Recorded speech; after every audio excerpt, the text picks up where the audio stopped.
ગ્રહોના રાજા સૂર્ય 15 જૂનથી આવશે મિથુન રાશિમાં, તો તમારી રાશિ પર કેવી થશે અસર?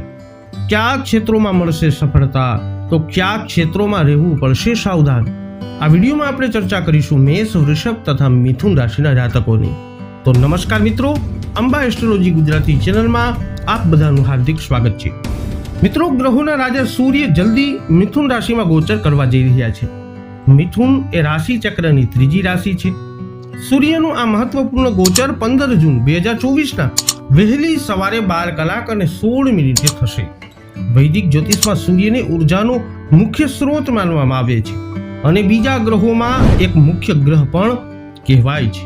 સૂર્ય વગર પૃથ્વી ઉપર જીવનની કલ્પના કરવી નામુમકિન છે. મિથુન રાશિ એ બુધ દ્વારા શાસિત રાશિ છે અને બુધ અને સૂર્યની વચ્ચે મિત્રતા છે. સૂર્યના મિથુન રાશિમાં ગોચર દરમિયાન ગ્રહોના રાજા સૂર્ય ઘણા વ્યક્તિઓને લાભ આપવાની સ્થિતિમાં આવશે. તો આવો હવે જાણી તમારી રાશિ પર કેવો થશે સૂર્યનો પ્રભાવ. શરૂઆત કરીશું મેષ રાશિના જાતકોથી.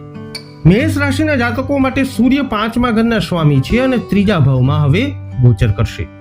મિથુન રાશિમાં સૂર્યનું ગોચર તમને પ્રગતિ કરાવશે અને આવી પ્રગતિ અને સફળતા તમારા આત્મવિશ્વાસને કારણે શક્ય બનશે.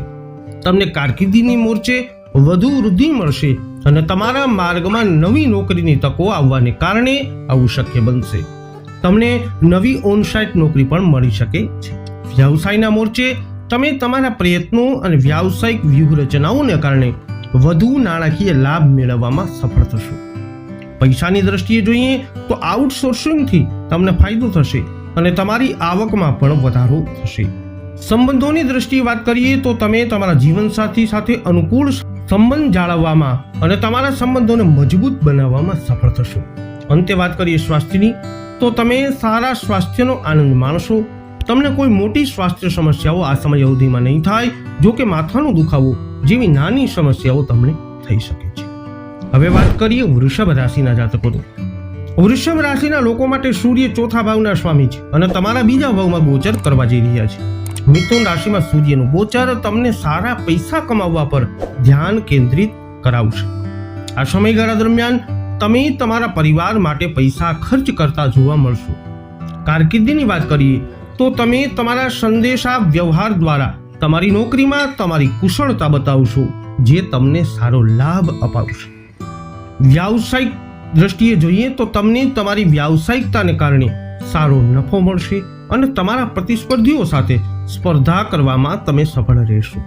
નાણાકીય દ્રષ્ટિએ જોઈએ, આર્થિક સ્થિતિની વાત કરીએ તો તમને સારી રકમ મળશે અને તમે તમારા પરિવાર માટે આ રકમનો ઉપયોગ કરતા જોવા મળશો. સંબંધોની વાત કરીએ તો તમે તમારા જીવનસાથી સાથે પારિવારિક સમસ્યાઓ ઉકેલવામાં વધુ સમય વિતાવતા જોવા મળશો. છેલ્લે વાત કરીએ સ્વાસ્થ્યની, તો શક્ય છે કે તમને કોઈ મોટી સ્વાસ્થ્ય સમસ્યા આ સમય અવધિમાં ન થાય, પરંતુ તમારે આંખોમાં બળતરાનો સામનો તમારે કરવો પડી શકે છે. હવે વાત કરીએ મિથુન રાશિના જાતકોની. મિથુન રાશિના લોકો માટે સૂર્ય 3જા ઘરના સ્વામી છે અને તે તમારા પ્રથમ સ્થાનમાં ગોચર કરવા જઈ રહ્યા છે.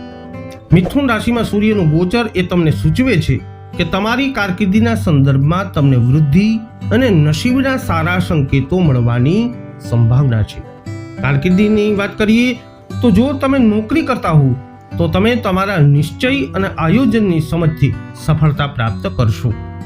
વ્યવસાય કરતા જાતકોની વાત કરીએ તો તમે તમારા આયોજનથી નફો મેળવશો.